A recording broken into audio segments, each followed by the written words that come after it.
Hi, my name is Rob McKinney. I am a DUI and criminal defense attorney in Nashville, Tennessee.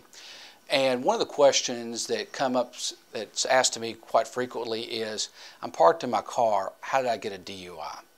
Tennessee has a body of law called the physical control doctrine, as most states. So you can be arrested and convicted for sitting in your car parked in a parking lot, outside a bar, Walmart, whatever.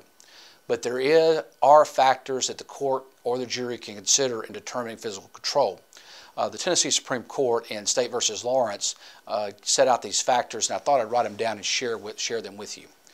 What the court or jury will look at is the location of the defendant in relationship to the vehicle. For example, if your car is parked in a Walmart parking lot and you're inside shopping, I don't know whether they could prove that you were in close proximity. I think the courts are looking at, are you within a couple of steps, a couple of feet? Some decisions have held 100 yards, but they will look at your location of the defendant in relationship to the vehicle. For example, if you're in the back seat sleeping with the keys in the ignition, that's a bad fact. The other factor is the location of the key.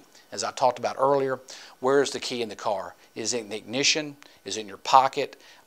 Where is the key? Is the car readily movable? For example, if you're sleeping in the back of the car, but you gave your keys to a friend and they're gone, the car won't start and there's no location of the keys, so that's a factor. The court will look at is whether the motor's running. This seems to happen all the time. I usually have a couple of cases a year where somebody's going through the Crystal drive-thru late at night, the car is running, and they fall asleep in the drive-thru parking lot. So whether the motor's running. Your ability to use the vehicle. That is kind of an objective standard. That is one of the factors the court lists, but I don't think that is a key factor as it relates to 1, 2, and 3. Number 5 is the extent the vehicle itself is capable of being used. And what that gets to is whether the car is operational. Did the car run out of gas? Was there a cracked head gasket or something where the car couldn't drive?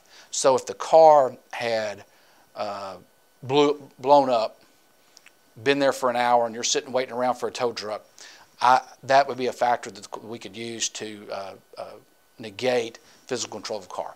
If you have any questions, as always, please feel free to call us, 615-259-9009, or visit the website, mckinneylawfirm.com. Thank you.